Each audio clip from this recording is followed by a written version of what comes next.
Hi everyone, welcome to another episode of Blue Collar Hockey Talk. My name is Wes Atkinson. I'm here with my co-host Scott Feeney. We have lots of stuff to go over today. Man, so much happened in the NHL. Another coach has been fired. This time it wasn't in the North Division at least. There's a big hit this week in a really good game actually. And there's a little debate on if it's a dirty hit or if it's a hockey hit. We're going to get into that. The Leafs have been on a break, but there is always news in Leafland, man. We have one player coming back, another player that's gone out of Leafland. We're going to talk about how the NHL season is going, not only with the Leafs, but all around the league. That being said, how's it going today, Scott?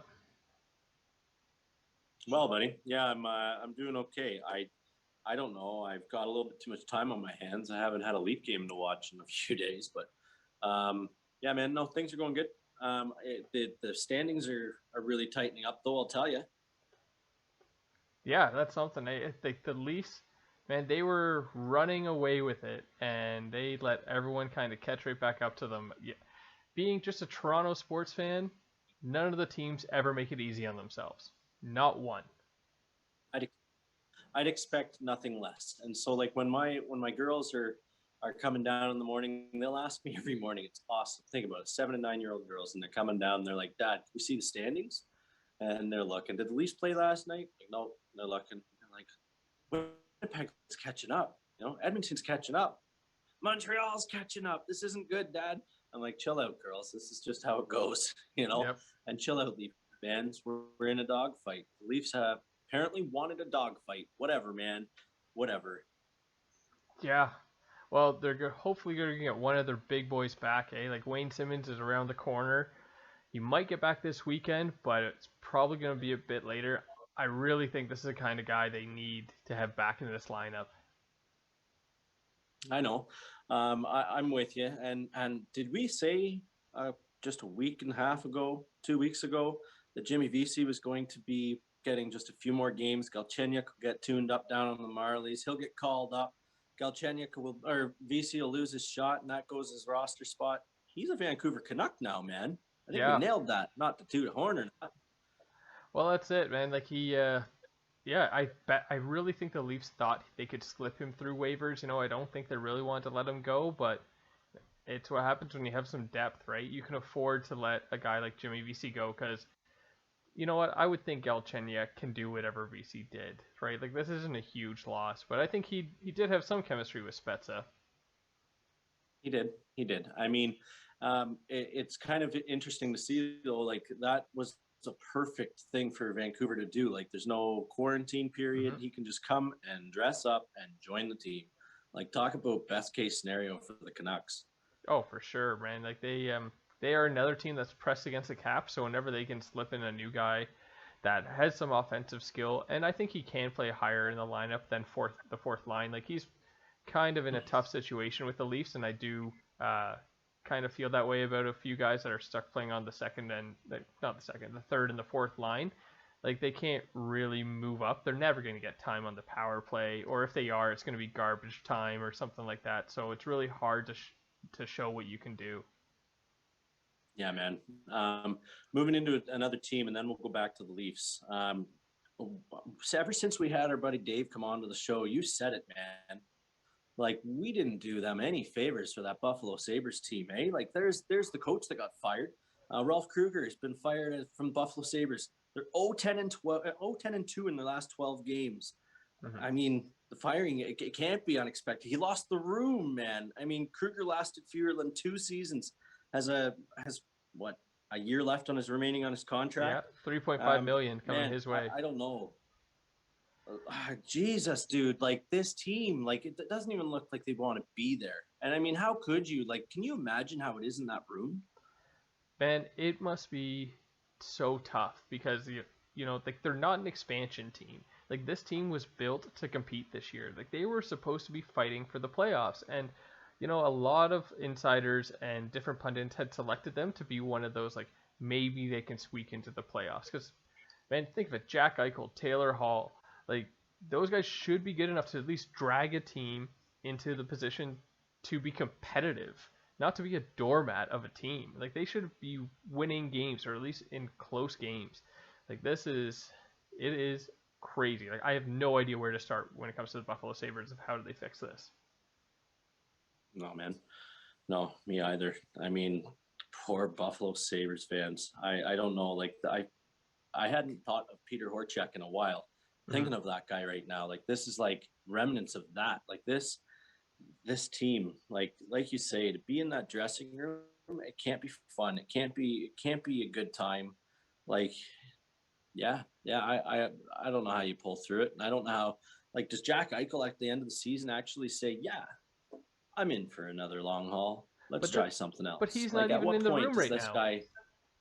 I know he's not, injured but and man, he's out of like, there. and So does he want to go back? Like we said that too. Like, why would he come back?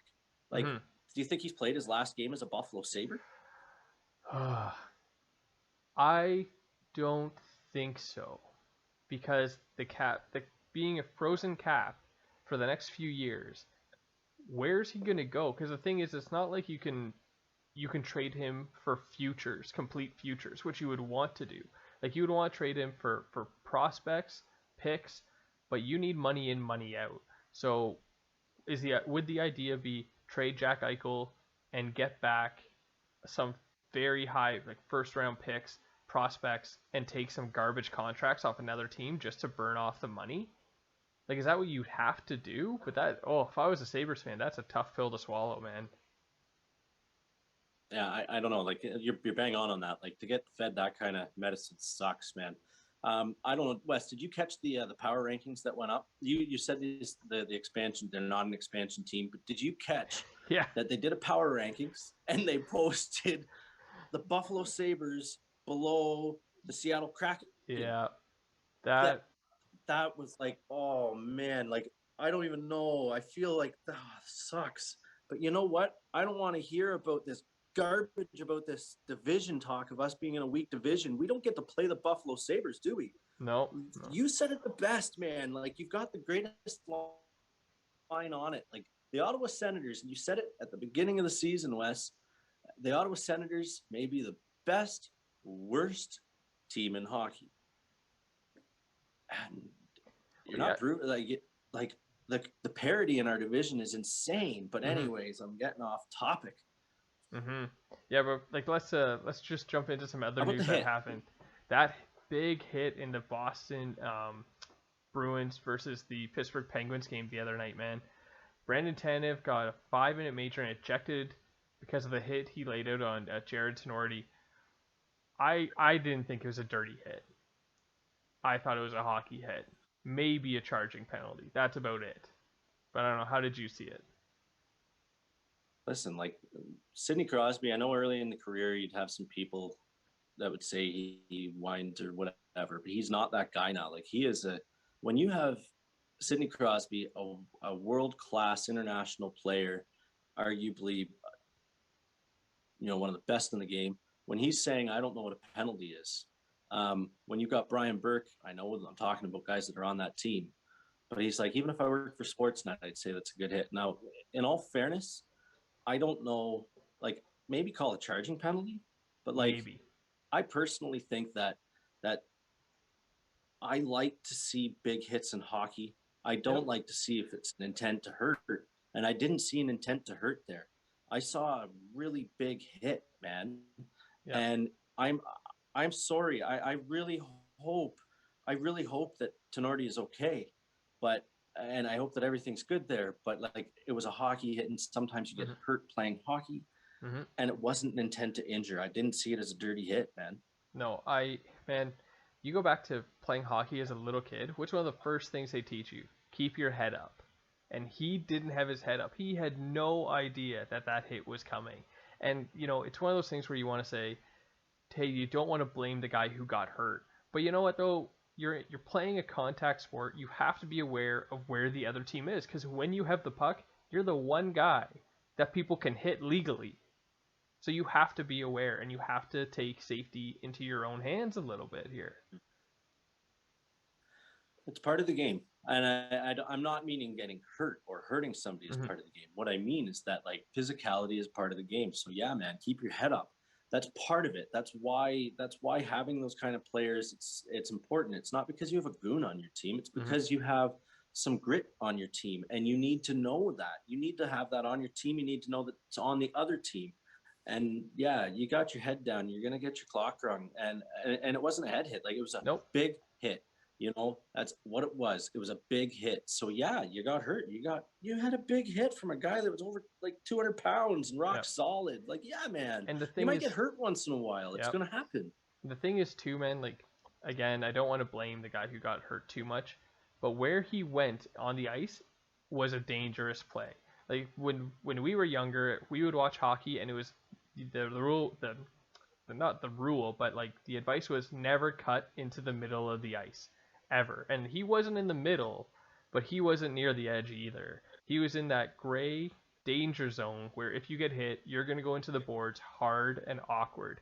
And that's what happened. Like, to me, I think the boards hurt him more than the hit. Yeah, I think it was just unfortunate. Like, I mean, it was just unfortunate how it happened. Like, but I don't think it was a dirty hit. At the end of the day, I want there to be physicality in hockey. I want there to be respect in hockey.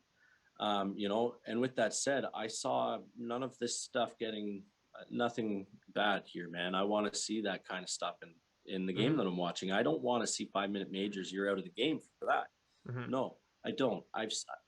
There's plays that get you to go, oh my God, get him out of here. And that was not one of them. No, like I can see them calling the 5-minute major now, because then they have the chance to go back and review it and decide to rescind it if they want to. But still, man, like, I agree with you. There was no reason that should have been a 5-minute major. No, I mean, I can see. Well, yeah, I'm with you, man. Why don't we toss in there some of West Coast Tim's thoughts? Let's talk some Leaf talk, can we? Absolutely. All right, man. West Coast Tim's got to say here. I know Dubas said he has a top prospect is on the table in the right deal, but I don't think they need to dangle that carrot. We know the goalie situation won't get touched. Defense I'm happy with, and generally the forwards lines have been good. There's no glaring holes. This isn't the time to fix those, but I think finding players that can give us that extra bump, those depth role players to support the top lines and provide some edge, I think that's what I'd like to see. You want to start first on that, Wes? Yeah. You want me to give her a go?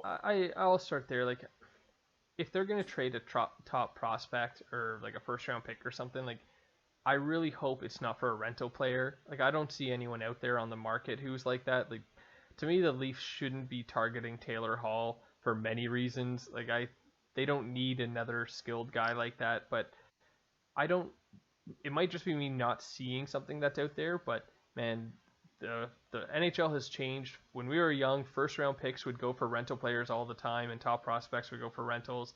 That's not the way it is anymore. So I really hope if he does trade a first round pick or a top prospect, that's for a guy that's going to be on the team for a few years, not just for this run. But what do you think if it's maybe like that's what we've been kind of trained to think like for the last almost 20 years? We've been rebuilding and rebuilding and rebuilding and rebuilding. We've never wanted to trade prospects. We've needed them. We needed to cradle them. We needed to grow things. We don't have a lot of, I mean, the cap is also tough because you want your prospects now, but we're in a different boat.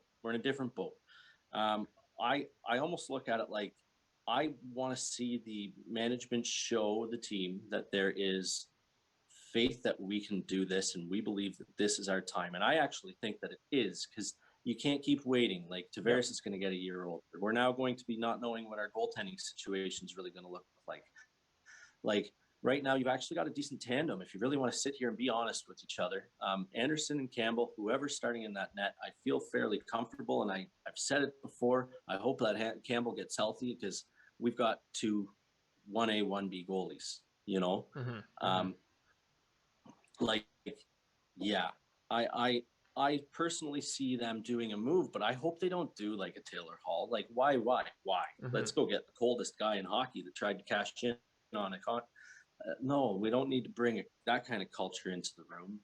I know that we're going to have to find a guy. Like, who do you bring in? I don't know. Like, I mean, you see the things on the internet. And the name Boone Jenner, I loved him on Canada, but I haven't followed him in Columbus. Do Mm-hmm. you honestly know what he's played like in the last 2 years? Like, how much have you followed him? How much have anyone followed him? I loved him in Canada on the World Junior team. Loved him. So did the entire nation. Yeah.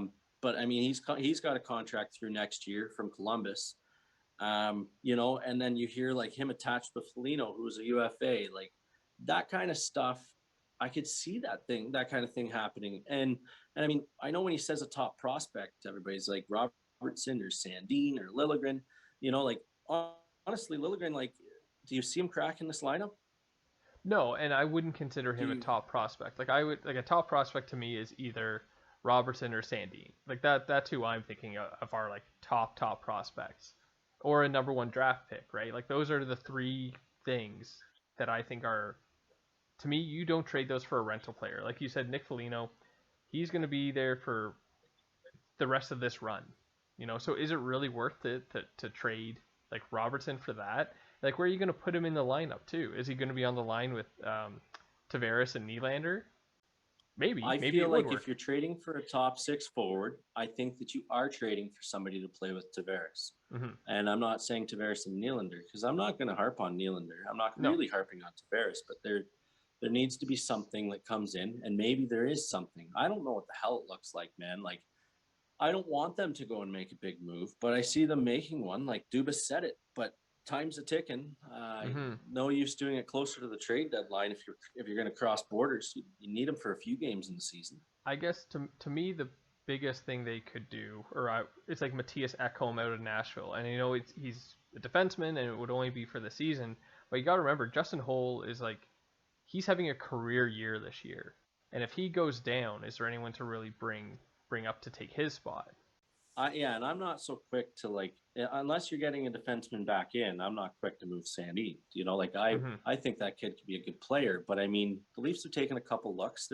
And Keefe has played him in important games on the Marlies. Like I don't know, like whatever. Like we're deep on D, but I Yeah, want to stay deep on D because, like right. you said, if we have Hall go down, like not that Sandine coming up makes a Mm-hmm. hole that's completely filled. Like you know what I mean? Deep on defense, Yeah, man. Like we've been hurt many times before. Hey, hello, yeah, sorry, I'm it on air right happens. now. Keep rolling. I think man, this is the thing. It's such a nice problem as a Leaf fan where we're not for once being like, we need a top six forward, like we need one, or we need a top four defenseman, or we need to solidify the goalie. Like none of these things are 100% necessities because I think we are a good team, and it would be nice if we can improve the team. I just really have a hard time. Maybe it's just my apprehension as a Leaf fan because man, when we were handing out draft picks and prospects like nothing else for rental players back in the day, it came to bite us in the ass, and man, it ruined the Leafs for a long time. And I don't think Dubas is the type of guy to make a big splashy trade like that just for the season. But at the same time, you should take advantage when you Because can. we got it wrong and we had a. It's only because we got it wrong and we just didn't get through, man. Like there Mm-hmm. was like I don't know. I don't blame them for rolling the dice on a few of them. I know some of the picks. I know how that's gone. But I mean, you don't like. There's a healthy balance. You don't pull a complete Alex Anthopoulos, you know, Mm-hmm. and trade the entire farm system for the 2015 run. Given that was friggin' awesome. Yep. We should have won the World Series that year, but that's another thing. Like he went to win the World Series, but given him, yeah, whatever. They knew they were out of town, him and the Yeah. president. But that's baseball, and we're hockey. And Dubas, I think I see him making a bit of a swing here, like bringing in somebody to try. Like this is your window. What are you holding your prospects for? This is what you have them for now. No, you're Normally, we right. didn't have such solid roster spots. Like we have to use. At what point is a prospect an asset better on in your system Mm-hmm. as opposed to right now? We can do this. It really doesn't hurt us hard. But I mean, like, and you don't ever know. Like, well, Sandine, if you trade him, will he win a Mm-hmm. Norris Trophy? Maybe. Is he projected to? I haven't heard that. Um, but anything can happen. But so can low draft picks.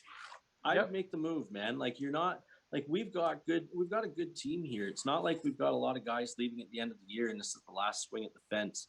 But Absolutely. And I think that's a bit with of it too, right? Where that's my apprehension. Like next year, they should be in the playoffs as well, and they should be a favored team in the playoffs as well. So you can't completely strip away the farm system, and they can't, obviously. Like, that just won't happen.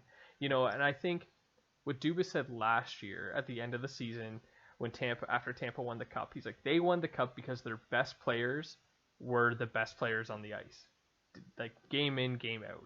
And that's what needs to happen. Like, there isn't a trade they're going to make between now and the end of the season and the trade deadline that's going to make the difference of them winning the Stanley Cup, in my opinion.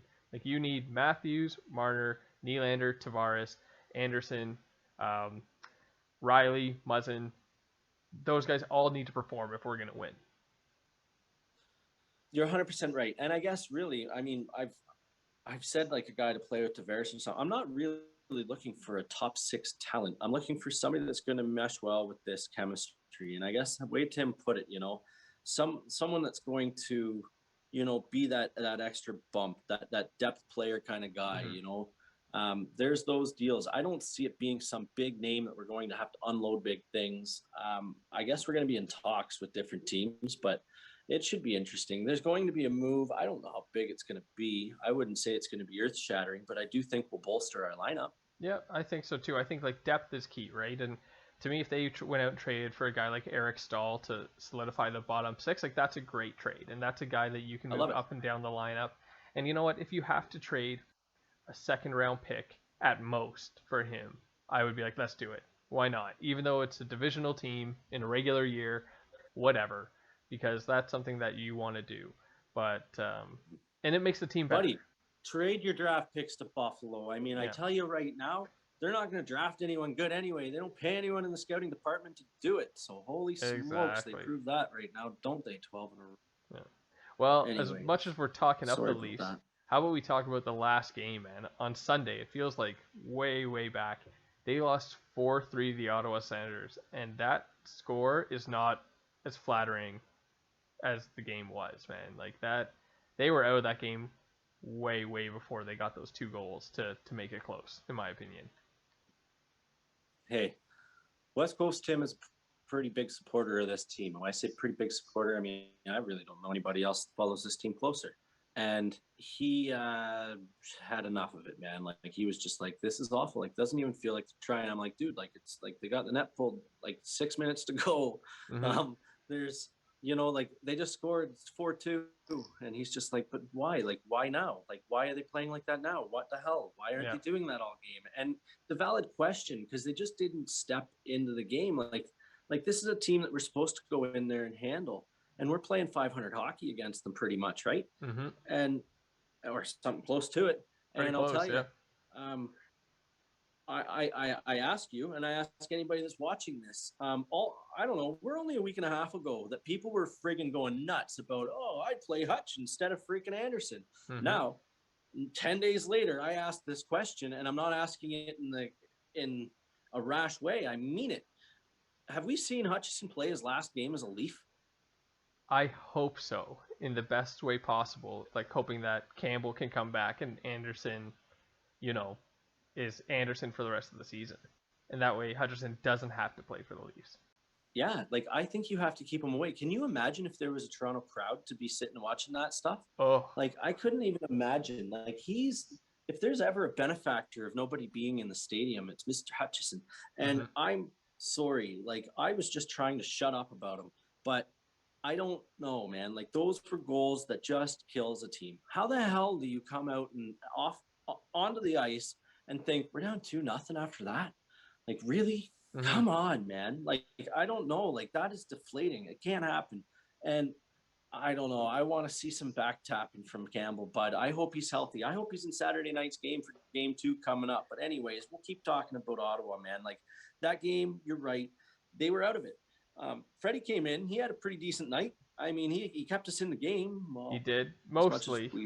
As much as he could. I mean, we were down 4-1, but whatever. I mean, we didn't play well. Yeah, I think that's the bottom line, man. They just didn't play well. It wasn't like sustained pressure in the Ottawa zone for most of the night. Ottawa, man. As soon as Murray went down in the warm up, I really wish I took all my savings and bet on Ottawa to win. Because it's like, it's a goalie who's never won a game in the NHL. And he's playing the Leafs. The Leafs will lose. Like, I just had that feeling right from the get-go. I should have gone to the bank and taken out all my money and just been like, there you go, put it on the books, and I would have cleaned up, man. I would have paid off my cottage with a bet like that. And you would have, you know. And I mean, it's nuts. Like these other goalies stealing the show. Yeah. Time after time, you know. It's frustrating, dude. It's frustrating. Like, to talk to my girls, I want to tell them, yeah, buddies, the Leafs kicked ass last night. You know, Matthews, he was up there. He's going, like, and I'm not knocking Matthews.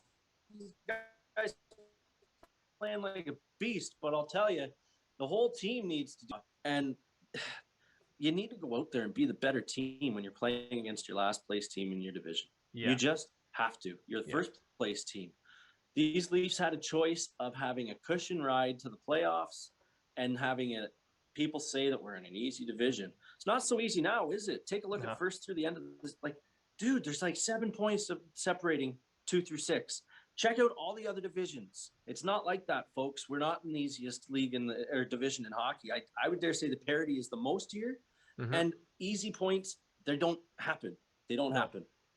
No, there's no more easy points, and I think you know, we're halfway through the season now, and Vancouver, to me, they've turned it around, man. I thought they were dead and done for, you know, even like 2 weeks ago in this season. But, man, Thatcher Demko, he's become the best goalie in the league for the past 2 weeks, and he has dragged them back into the playoff picture.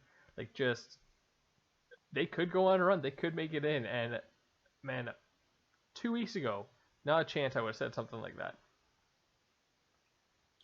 Well, if we were doing a bandwagon segment here, I'd say I'm still off the bandwagon. Yep.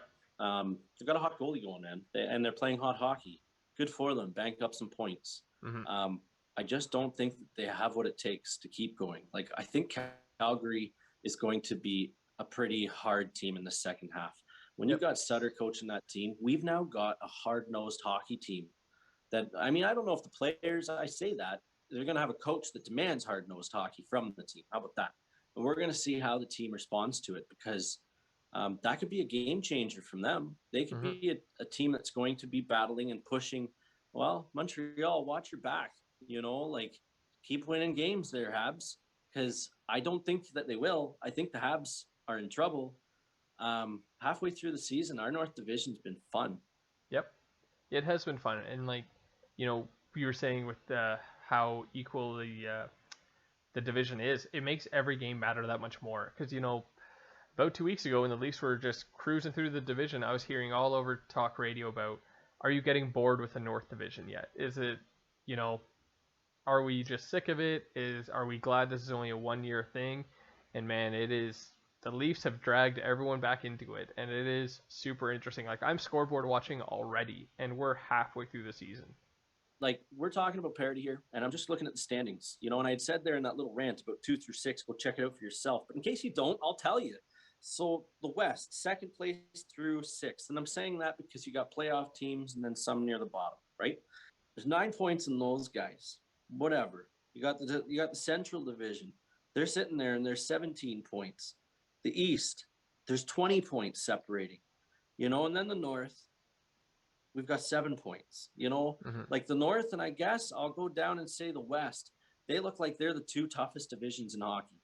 Okay. So when we're hearing about it being the easiest division in hockey, I don't know if anybody saw it, but the Rangers just beat the Flyers 9-0. Yeah. So don't talk about games being like, oh, all these goals are coming from the North. Well, we've got a lot of great goal scorers in the North. Welcome to the North.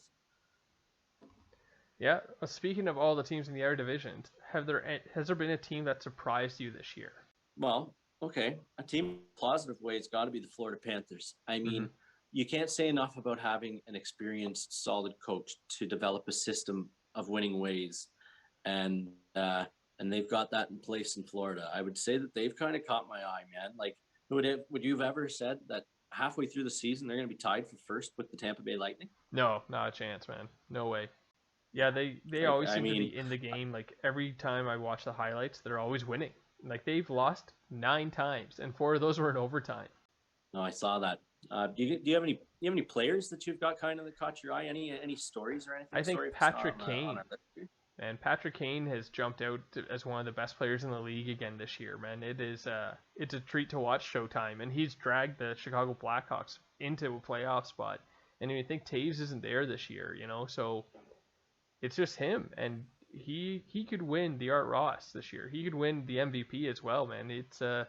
He is one of the best players in the league. Yeah, no, that's a great choice. The one that I was just looking through stats, I got curious because Vegas is kicking ass, and I was like, how's Fleury doing in that net? Like, I mean, because he's taken that net back over, and holy smokes, has he ever taken it over? Have you seen his numbers? No, I haven't. The guy's got a 933 save percentage, 16-5. We're not talking a small sample size. 21 games, 16-5 is a 188 goals against average, 933 save percentage. Talk about saying, I'm taking the net back, bud. Like, the guy has been clutch time and time again. I mean, take a look at the rings on his fingers and his appearance in the Cup final. Holy, I love to see him take the net back. That's a lot. Yeah, that's a wicked. It's awesome. Sorry, Lanner. Great job getting the contract, bud, but I'm number one. Another guy that I think is getting a lot of attention now, and some goalies can play late though. True. Yeah. I was gonna say we had a little delay there on our feed, bud. Yeah, my fault. Another guy, man, he was in the news the other night, and I don't think we appreciate how good he is. We've talked about him before. Ovechkin, man, he's moved up again in the all-time goals list. He is just cruising, man. He is so reliable and so good at what he does. He's clutch. I mean, He's been clutch since he was a kid, man. Like, it's funny. I can still picture him wearing the red jersey, the visor that you couldn't see the guy's eyes because it was tinted. You remember him in the World Juniors? Yeah, the reflective the guy visor. Is still amazing. Yeah, man. He was dangerous. I remember watching this guy, this Russian kid. Holy, who's he? And my God, know who he is now, and he's still showing the world. He's a class man. Like, he's the goal scorer of all goal scorers, and I love watching Austin Matthews score goals. But that's a generational thing that we just might only see as close to him in a Matthews. Mm-hmm.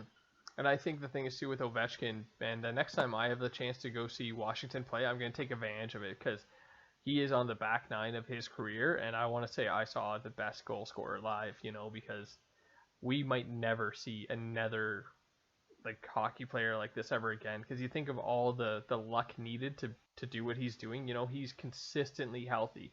He plays the majority of the season every season. He's never been hit with the injury bug, knock on wood, like Crosby has, so we don't appreciate that enough, in my opinion. It's like watching the Derek Jeter tour at the Yankees, man. Like, I'm Pretty with much. You, man. Like, some things you've got to make sure that you get a chance to see. That would be one to go and watch. See the grade 8 hop over the boards. You never know what you're about to watch. And even when they're playing against you, you're just going to appreciate good hockey. He gives it to you, man. Okay, well, those are the positive reviews of half the season. What team has underperformed, in your opinion? Are we allowed to keep picking on Buffalo, or maybe I should just be creative and not? Maybe we'll just skip Buffalo because Buffalo. Yeah, we don't need to keep going on to Buffalo. A team that, to be fair, I know other people were saying that they weren't going to be so good, but I was hoping for better things out of the Rangers. I just was. I thought maybe they might be a pretty decent team. Lafreniere might actually do well. You see how I just ditched even trying his first name this time? I'm not going for it. I'll get it wrong. But even if I didn't, the Rangers have not, they haven't been all that hot, man. I'll stick with them. I just was hoping to see maybe a little bit of a bounce back. They did just get Panarin back, so who knows, man? He might help drag that team back into. I'm going to pick the Dallas Stars. I know they've only played 25 games, but still, man, they are 8 points out of a playoff spot right now, and they were in the Stanley Cup Finals last year, so that's a pretty big fall to not even be in the picture of the playoffs. I thought they would be in that Central Division for sure, right? Maybe it's because I underestimated Carolina and Florida, but I expected more from Dallas.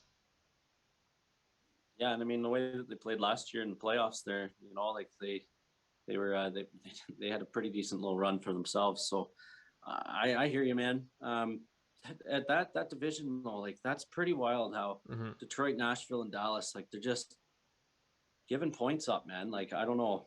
We'll see if Dallas can turn it around in the second half, but they got themselves a hell of a hill to climb now. Yeah.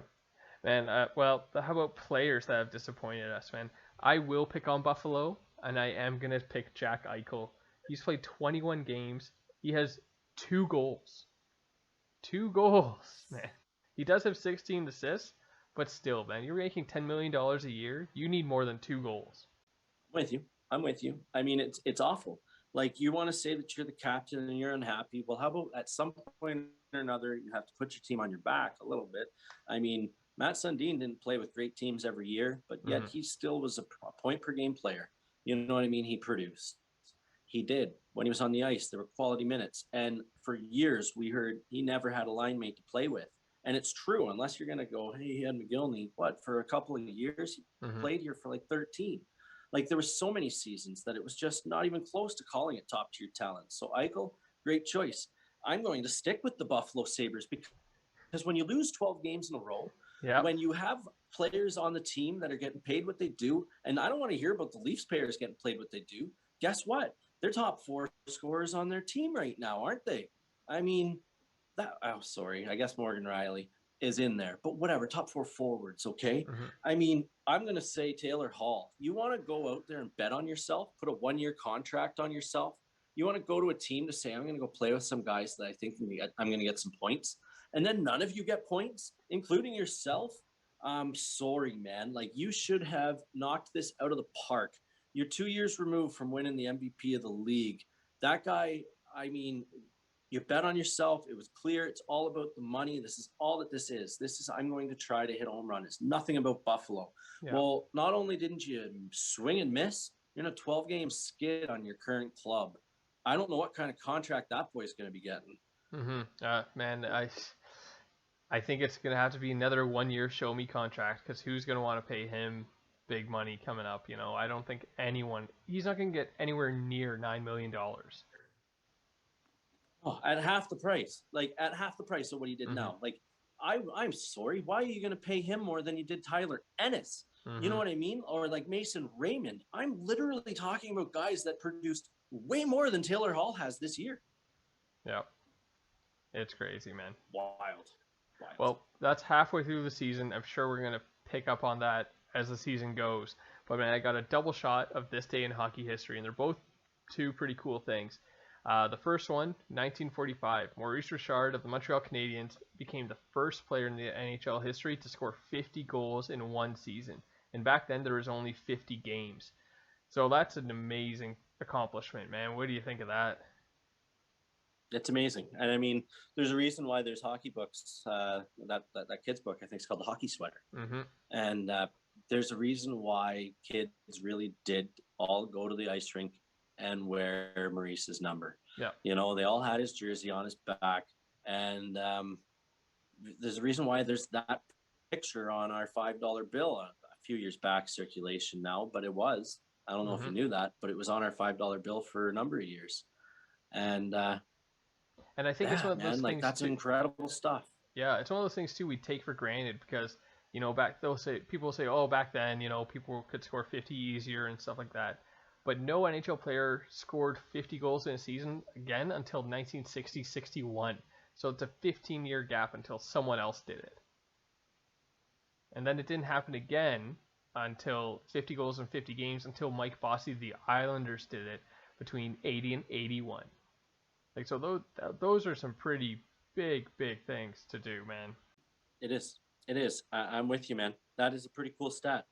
You said you have another one there for us, I do, and this one goes back even further. 1892, Canada's 6th Governor General, Sir Frederick Arthur Stanley, proposed the creation of what will become the Stanley Cup. In that year, Ottawa won the Ontario Hockey Association title, and Lord Stanley who was unable to attend the championship banquet on March 18th, sent a letter with a proposal to be read at the event.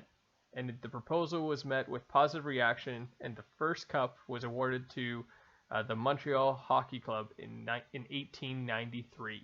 That's pretty neat. Yeah, that's pretty neat, man. I love it. I mean, that's one hell of a tradition.